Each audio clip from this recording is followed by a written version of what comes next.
Welcome to the Tax Facts channel. I take tax information right from the IRS publications and I make videos in ways that everyone can understand them. If you have not seen my last videos on the filing information, go back and check it out. It's a 4-part series. Great information, a lot of helpful tips. My main purpose of this channel is to help educate the everyday person. I'm not trying to create a tax attorney out of any of these videos, but taxes are such an important part of our lives, yet it's so complicated. I don't know if it was designed to be so complicated, but I just hope that I can teach you some helpful tips and get some helpful information out to you. So once this video is finished, drop a comment below and let me know if you've learned anything. I'd be very happy to hear that. Okay, so let's get into it.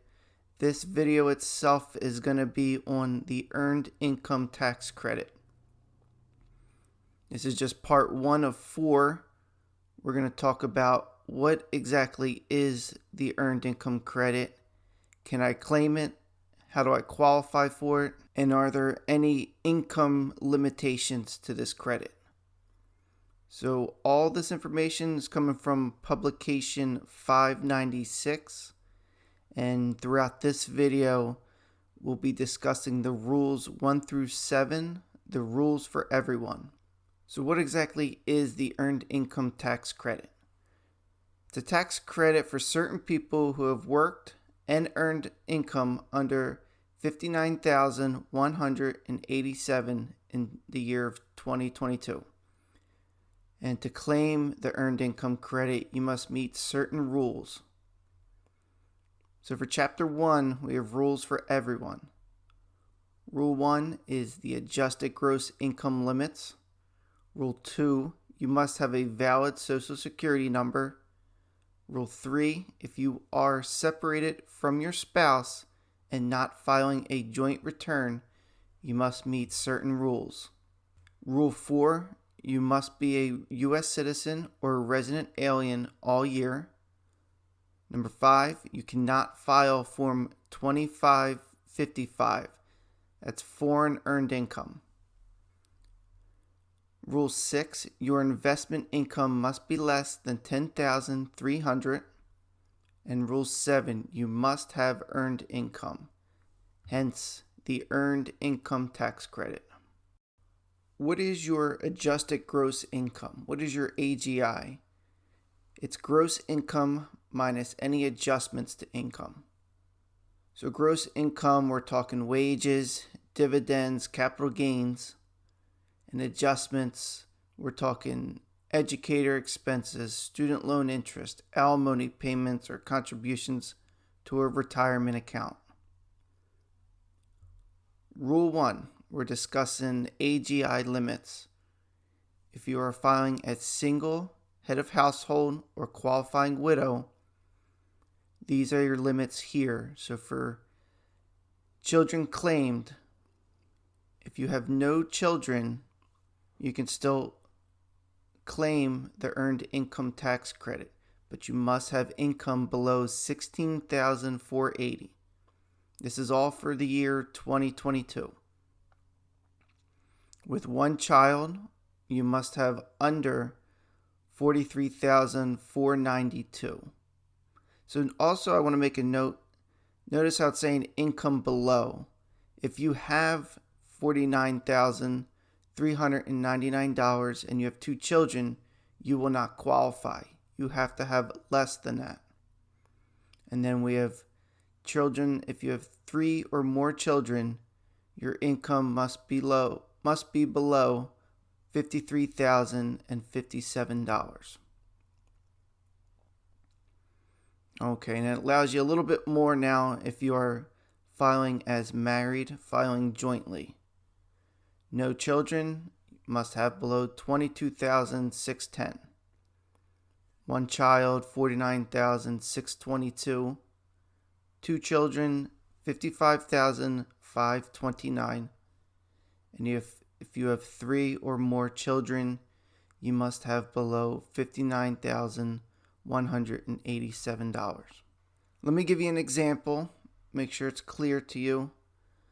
So, for example, if your AGI is $44,250, you're single, you have 1 child who does have a valid Social Security number, you cannot claim the earned income credit because your AGI is not less than the income limit, which is $43,492. But say you were married and you were filing jointly, you would qualify based off of the adjusted gross income limits. You would qualify because your income would be less than the $49,622. Actually, let me take a step back and say that you would not necessarily qualify for the earned income credit, but you would pass that first rule of the adjusted gross income limit. So you would be able to move on to the next rule and see if you would qualify. Okay, so rule 2, you must have a valid Social Security number.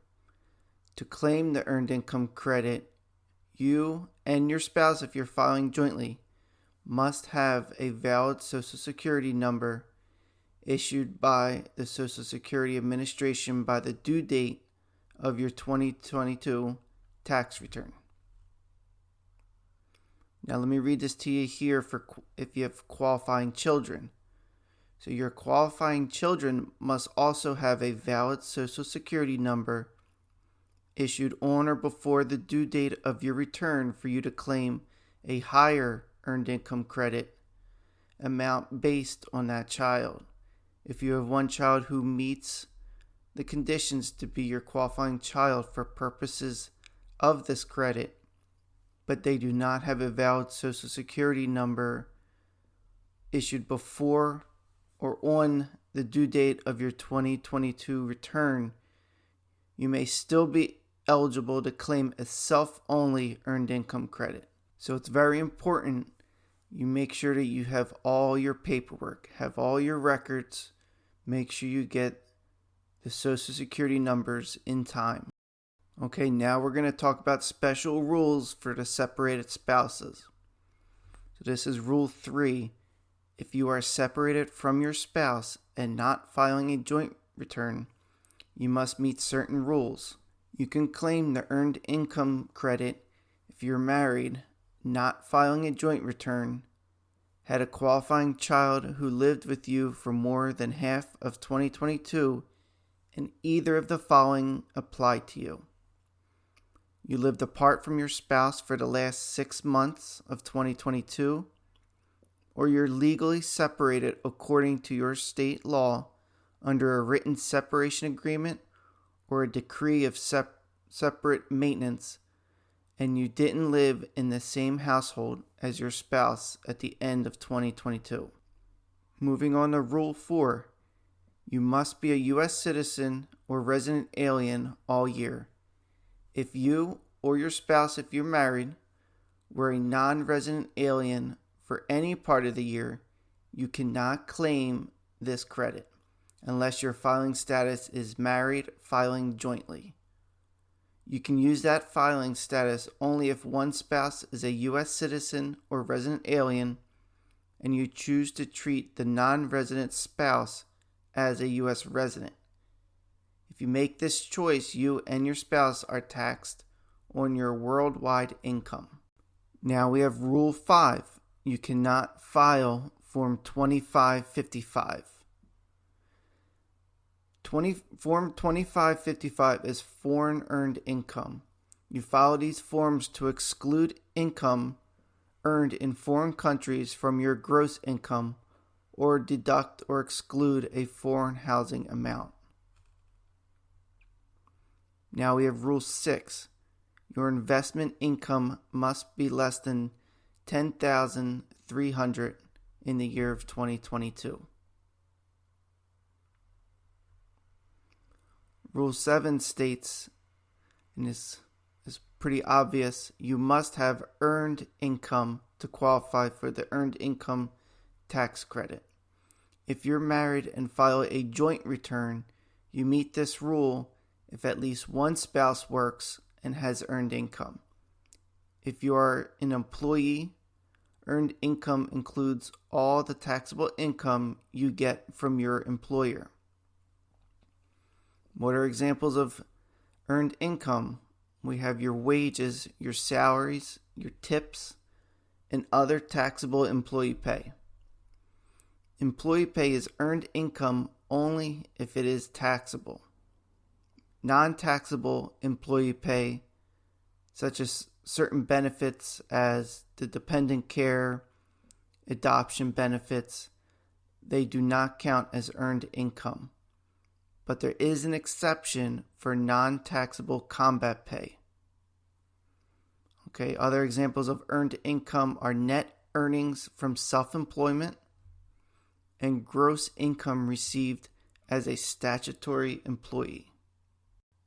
Wages, salaries, and tips you receive for working are reported to you on your W-2 in Box 1.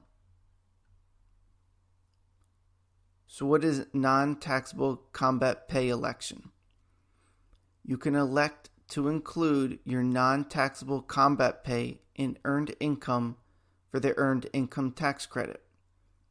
The amount of your non-taxable combat pay should be shown on your W-2 in Box 12 with the code Q.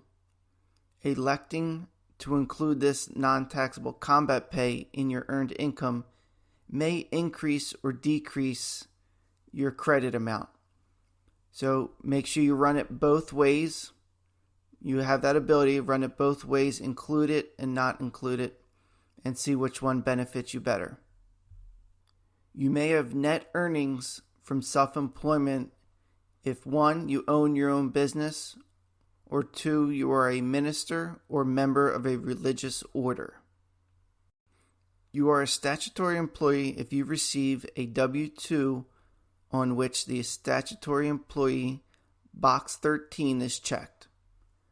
You report your income and expenses as a statutory employee on Schedule C, Form 1040. A statutory employee is an independent contractor who is treated as an employee for tax withholding purposes, such as a traveling salesperson or someone in insurance sales. Okay, guys, that wraps up Part 1 of the Earned Income Tax Credit. If you want more information, you can just go to Google, type in IRS Publication 596, or even put a link below here for you. Okay, so thanks for watching. Please tune in for the Part 2, 3, and 4. And if you haven't already, please hit that like and subscribe button. And check me out on Instagram. Name is Tax Facts in a Nutshell. I upload short videos of just the highlights of tax credits, tax deductions, and I also post any new upcoming tax year updates. Anything that's new and might be important to everyone. Alright, so thanks again for watching, and I hope you tune in soon.